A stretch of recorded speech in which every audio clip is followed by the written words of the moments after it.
ตักน้ำตักหยางใส่กระปุ้ยไว้ก่อนจึงจะได้ไปเฮ็ดเวียกพี่น้องวานนี้เราก็ไป2 มื้อเด้อบ่หากไปเวียกตั้งแต่จุข่อยมาเมื่อนั้นทันใดไปมื้อบัดไปคือมื้อบัดเกือบหายเมื่อวานเอ้าว่าจะตื่นเทศไปยังคือว่าเกือบให้เงาเลยเกือบให้ป้าเขาอยู่เพื่อนป้าไม่ใช่ป้าเพิ่นลงไปหาแม่เพิ่น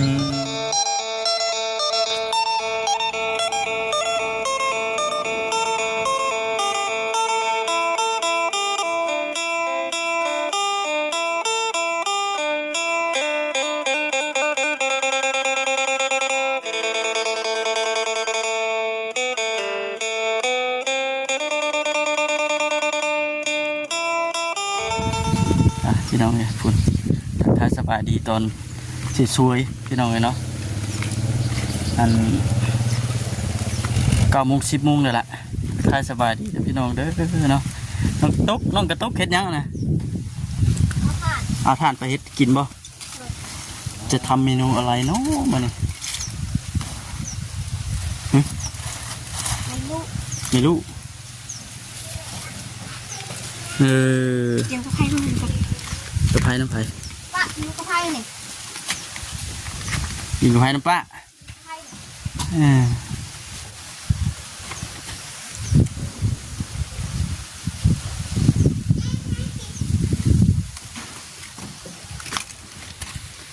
น้องตุ๊กเช็ดเมนู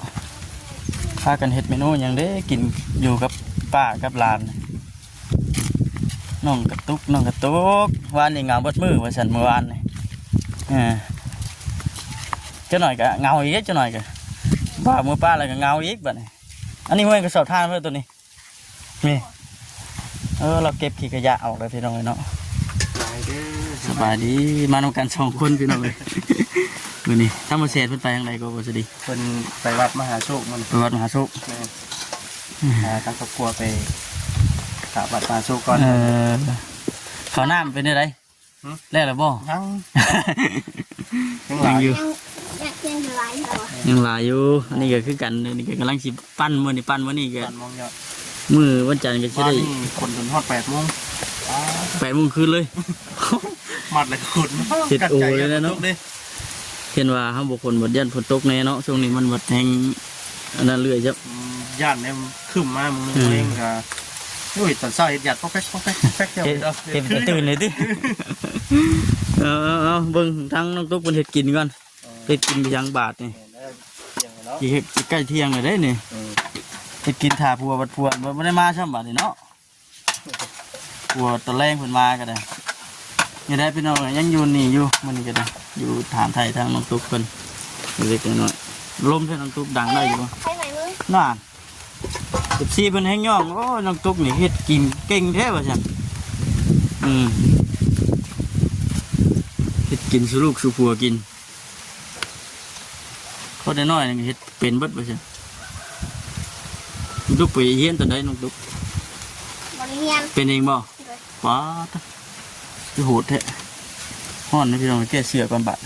ลมอยู่คือว่าเอาแท้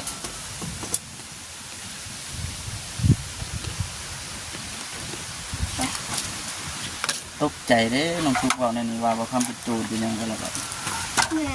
เดี๋ยวพวกมันซึกแล้วบาดฮะอันน่ะอัตตาตื่นบ่ได้มาหา2 มื้อนี่ก็ตื่นเนาะ2 มื้อ3 มื้อนี่บ่ได้มาเพียงเนาะเนี่ยเวียกยามนี่มันในนอนว่าพี่น้องเวียกพี่น้องวิทย์ช่วงเกี่ยวข้าวกี่อย่างสิไข่อยู่มันบอกคนนึงน้ำเวียกปานใดเข้าไปหันไปนี่ก็นะพี่น้องนี่ป้ากับป้าบ่ได้บ่ไปหน้าคนนึงหลังอยู่บ่ไปหลังคือน้องตุ๊กนี่โอ้สบายดิบ่ได้เฮ็ดนะน้องตุ๊กบ่สบายปานใดบ่สบายปานใดตัวไหนอุ้ยเข่าเลยดิ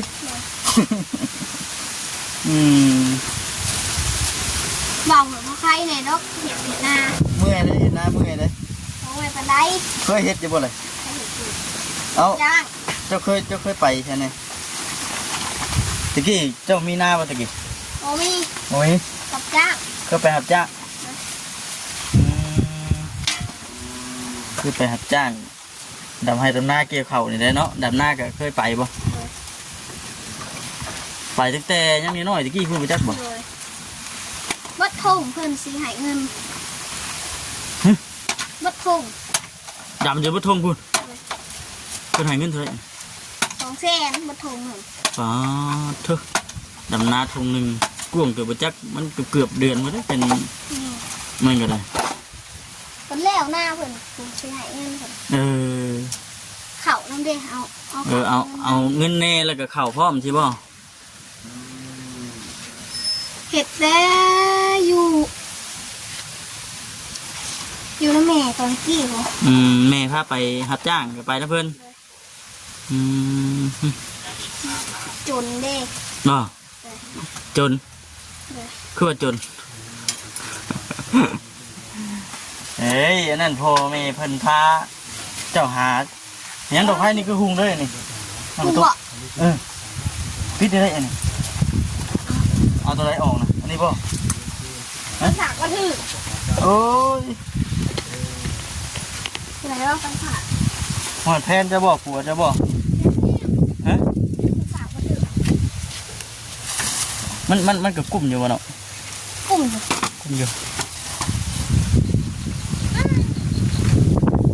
เนาะสากน้ำไตน้ำมันกันกันว่าแล้วมันบ่ช็อตบ่ได้จักปีแล้ว แป้ง โอ้แต่ขึ้นเรือนพุ่นลมวอยๆใช่ไหมพี่น้องเนาะเดี๋ยวจะเม็ดหัวลมต้องเดี๋ยว12หัวลมตาวว่าใช่กลางคืนบ่หนาวกันได้บ่กลางคืน กระหนาวอยู่ หนาวอยู่ใครเรามีผ้าห่มอยู่เนาะผ้าห่มหนาอยู่ดิน้ำกินแล้วก็ยังบ่ลายไปเลยพี่น้องยังอีกได้อยู่ประมาณ2 มื้อนะกันว่าใส่อย่างเต็มที่ก็ได้โอ้เถอะ น้องไม่ได้สูงไส้นะเด้น้ำ มีแต่ใส่น้ำสางปะ ไส้แต่เนี่ยล่างตัวล่างบ่วง แค่แต่ยามล้างเถื่อล้างบวงกินอยู่กินเท่านั้นเวลาน้ำเบิดกันผัวเจ้าได้เนาะต้องตักน้ำตักหยางไว้ก่อนเนาะตักน้ำตักหยางใส่กระปุ้ยไว้ก่อนจึงจะได้ไปเฮ็ดเวียกพี่น้องวันนี้เราก็ไป2 มื้อเด้อบ่หากไปเวียกตั้งแต่จะข่อยมาเมื่อนั้นหันใด ไปเมื่อวัน ไปคือมือบัดหมายเราเหงาเลยเด้เนาะนี่เป็นป้านี่เด้เนาะ เกือบหายเมื่อวัน เอ้าว่าไปแต่ตื่นเทพเป็นหยังคือว่าเกือบให้เงาเลยเกือบให้ ฝากเอาอยู่เพื่อน ป้าไปใช่ ป้าเพิ่นลงไปหาแม่เพิ่น อยู่ๆก็ว่าเกือบให้บ่เนี่ยเอ้าเงาคิดย่านบ่ในเวลานั้นหรือว่าใดย่านบ่หรือว่าเงา ไอ้ย่านนี่แหละ คิดย่านพร้อมอยู่ป่าอ้อยจังเนาะ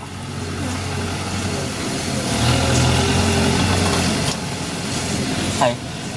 เลี้ยวยัง ไผ หมู่หัว แม่นบ่ บ่เคยเห็นคนปานบ่เนาะคือเดียวกันนี่เฮา น้องตุกเกือบร้องไห้ เงาอยู่นี่ได้เมื่อวาน นับมือแล้วเจ้าบัดนี้ลูกออกมาก็สิอยู่ได้อยู่แต่กับลูกนะบัดไปทางใดบัด คนผัดร้ายเนี่ยเมื่อวานอ้อ ฮะ คนผัดร้ายเนี่ยเมื่อวาน เอาคนหลายเพื่อเงา เพิ่นมาไถสวนนี่น่ะคนบ้านนั่นมาคนบ้านไกลมา น้องก็เลยบ่ปากบ่ยังเลยเมื่อวานนี่ เพิ่นว่าถ่ายชวนเพิ่นบัดสิเข้ามาจังนี้ เด้เพิ่นขอเที่ยวขอไปทางนั้นดิ น้องก็เลยเงือกหัวน้องก็ย่างเพื่อนน้องอยู่แล้วน้องอะ ขอเที่ยวในเด้อทางนี่ติ โดย ย่านบ่แต่ละมื้อผัวจะมาคำติ เขาไปทำบางมือเพิ่นหรือมาใจว่านี้คำเติมวัน เพิ่นเอารถไถบ่ โ ถ10 ล้อไป รถ10 ล้อพุ่น เลยนั่นนำเด้เทิงอ้อยเทิงหยังนำเด้เขาไว้เทิงปุ๋ยเทิงหยังนำเด้ เออ เทิงน้ำกินเทิงน้ำก้อนน้ำหยังเลยเพื่อเลี้ยงเบิดนะ เออ เข้าเลี้ยงตัวเอง ข้าวกินนี่ของเฮาเอง เลยกับแนวกินจะของตัวเอง ให้ว่าเพิ่นเลี้ยงเบิดซะ เลี้ยงก็เลี้ยงแต่ตอนเพลนนะ เลี้ยงคาบหนึง เลย เลี้ยงคาบเดียวตอนเช้ากับมันตอนแรกเนี่ยหากินเองนะว่าตอนเช้าเนี่ยกินเอาในกินมื้อแต่กินแต่อยู่เพื่อน ต้มไข่เฮิร์นมาสั่น ให้ลูกขึ้นมา1เขาจ้ะ เนาะ เอ้าป้าพูนว่าน้องชาย เพิ่นเมื่อยแห้งมือหวาน อืม มือเศร้า บุกเป็นบุกเราก็เลยพี่น้องกันเนาะ สิไปไล่ 16ไล่เพิ่น สุด เพิ่ ท้าย นให้แล้วอะนะ สุดท้ายแล้วเพิ่นว่าเงินจังได้นะ เนาะ ผู้เมียอยู่ทั้งบ้านพี่ก็นัดเตรียมนับเงินผัวอยู่ได้เนาะผัวไป เตรี เรี ย ย ม ก วัด เนี่ย หนักมื่นกับวดอยู่ห้านหนู เอาเครื่องพุทธอยู่ฮะ ซื้อเขา ซื้อข้าวกิน เลย มื้อใดเงินออกนะแม่นซื้อข้าวมาเลย เลย ใช้ข้าวเจ้าเลยยังอยู่บ่ ยัง เบิ่งเนาะข้าวที่ว่าซื้อมื้อนั้นนั่นแหละวะก็บ่เปลืองบ่ได้ดอกวะ ซื้อมาตื่มนั่นแล้ว อันนี้บ่ 3 โลแม่น อืม กระเปืองอยู่ เปลืองอยู่ เออ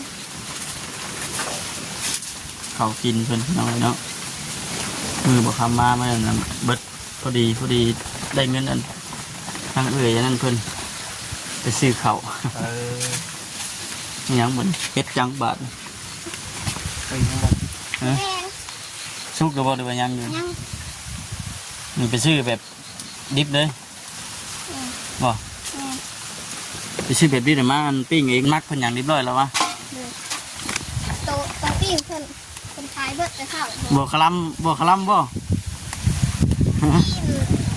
ฮะ สิ้นไก่เด้ ชิ้นไก่บ่ได้คลำกินได้อยู่บ่เห็นน้องลอย ไก่ตีขาย ฮะ เป็นขาไก่ตี ขายได้ดี ขายแม่ง จังหวะใช่ป่ะเนี่ย ป้าต้องเป็นหายจ้ะ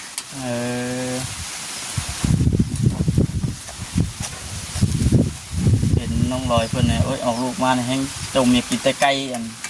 น้องลอยเพิ่น เป็นทองอีกแล้วบอก ฮะจะเคยเห็นคลิปแล้วบ่ แม่ เพิ่น เบา ที่ใช้เดียว เมียเบาเราถ่ายลง 2 ขีดว่ะ บ่ท้องอีกเลย อืม หัว เบาเมียเบาเราถ่ายลง น้องบ่เข้ายังไปจักทำเลยนะ น้องอ่ะเด้น้องท้องตอนอิดน้องตรวจเบิ่งกับโบเห็น บัดตัวดีจักรอบฉันก็เห็น 3-4 รอบกับโบเห็นบัดนี้ แล้วบ่ได้ตรวจเลย เลย บัดไปฮู้ได้ดิ ตอนท้องใหญ่จังท้อง ตอนตรวจแล้วแม่นบ่พอใช่บ่ บ่พอหาที่ลงเสือเลย เอ้า ยังบ่พอ จังหวะเนี่ย ผ่านไปแต่ว่า เครื่องตรวจนี่มันมีปัญหาป่ะ ไปซื้อยุ่งหกอะยังบ่พอนะ ถ้าท้องใหญ่จังหูดิพอตัวเองท้องน้องตุกเนาะเป็นวัวเพิ่นกับป้าไว้ทีเลยเนาะ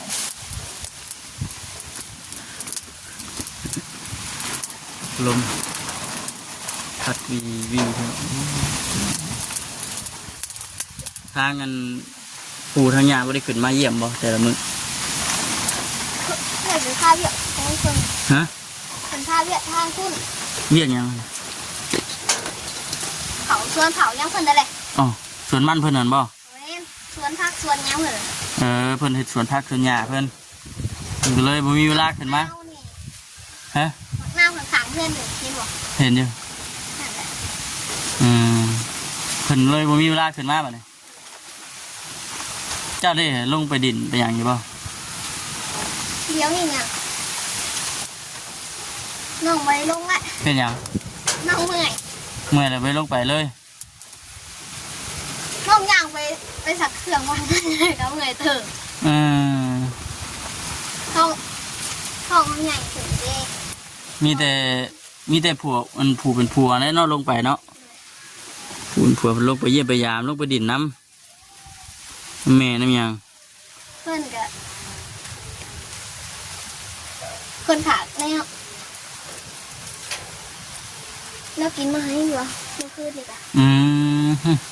มาหยังได้หยังไง คืนนี้ อืม เลยไม่ปีกมันหมดเนาะน้องก็บุก เด้เพิ่นก็ยังหักยังแพงคือลูกคือเต้าเพิ่นเองอยู่เพิ่นก็ได้มีหยังเพิ่นก็ยืนมาให้กิน ปิ้งไก่ก็ นับมือเลยพี่น้องเนาะทางน้องตุกเราก็เลยมีแต่หลักๆเลยก็คืออาศัยผู้เป็นผัวนี่แหละบัดนี้เป็นผู้เป็นทั้งพ่อเป็นทั้งแม่เพราะว่าเราก็บ่มีไผบัดนี้น้องตุกก็เลยเนาะ น้องย่านก็กล้วยนะล่มนะมันเป็นปีนะ พูดว่ามันเป็นหมากเป็นหยังจะหาไม่ค้ำมาหยังมัน สองกุ๊กเลยเลย ห่อนบอก ฮ้อน ห่อนเลยจ้ะ บ่ กลางคืนก็บ่ห่อนปานใด ลองเบิ่งบัดนี้เนาะเอาลูกตัวเองกับมันเอาน้องสิต่างกันจังใดเคยเอาแต่น้อง บ่ต่างกระดอก เอ้ยอย่าพาเว้าน้องตุ๊ก หายลีเนาะ น้องกันบ่ถ้าเจ้าถามเบิ่งลูกเจ้าเลยมันสิเป็นจังได น้องเอาเพิ่นนะอีเต้บอก ฮะ อีเต้เกิดใหม่ๆเนาะ ตั้งแต่แบบเบาะพุ่นบ่ เศร้าว่าแม่เพิ่นก็เพิ่นออกกรรมออกไข่ละมันทิศหนึ่งเพิ่นก็ เสีย บ่แม่นผู้น้องของน้องนิกอีกหามือ6 มือเพิ่นก็ไป บ่ ไปเฮ็ดเวียกซื้อเขาน้องอะไรเอา น้องตุ๊กนี่ถ้าว่าคำเบิ่งนี่สิอยู่ในประมาณอัน14 ปีเลยไปบ่ดอก16 ปีเนาะน้องตุ๊กเนาะ14 ปีพี่น้องเอ้ยผัวนี่ก็สิอยู่ในประมาณ16 17 ปีนี่แหละผัวนะแต่เบิ่ง ไม่ใช่ไหนปี เอาไฟแห้งมันจะชุกไว้เด้ อย่าให้ปีนะ น้องตุ๊กเอ้ยน้องพี่น้องเนาะหลายผู้หลายคนก็คือสีหู้คนอยู่ดอกตั้งแต่ข้าวตะกี้พุ่นมาอยู่น้ำกันกับน้องแต่ช่วงแรกๆน่ะก็อยู่พูดหลายบ้านดอกบางแง่คนพี่น้องพี่เขาคือสีเข้าใจคือสีหู้อยู่ดอกก็แต่หลายช่องหลายทีมงานก็เคยเข้าไปถ่ายทำเพิ่นอยู่ตะกี้ก็ได้เป็นครอบครัวที่เรียกว่าบ่สมบูรณ์แบบอะไรนะความอบอุ่นแน่ คนส่วนออกอุตส่าห์ ไผ ป้า เพื่อนไปใช้ ส่วนออกกินหาซื้อน้ำกิน น้องก็เลยบอกคุณน้องเรามีเงินไปซื้อคนน้อยมีซื้อหายดอกเบี้ยน้องก็เลยงาน ก็มันตุ๊กมีให้ก็มันตุ๊ก บัวอะไร เนื้อไก่เรื่องเนื้อ ไก่มันนอน ไม่กินบ่นี่เงินเดี๋ยวเบิ่ง อยู่ก่อนน้ำไม้บ่ บ่เงินติดตัวเงินติดถงพี่น้องเลยเนาะน้องตุ๊ก เลยขอบใจเด้อ บ่เมื่อยบ่ออกไปข้างนอก เพราะเมื่อยบันได ไก่แท้ออกไปอยู่ห้านแค่ทางนี่บ่ห้านแค่ทางมีหยังจะกินมีปิ้งมีหยังก็ต้มขนมนี่บ่ ห้านสุด ทางไหนปุ๊ย่างไปพี่ย่างลูกไปปุ๊ อย่างตัวเพื่อนเพิ่นมีเล็กอะดิเห็ดใหม่ เนาะ ใกล้ๆเป็ก ใกล้ใช้อีก ใกล้ๆทางหลัดมาดิ เออ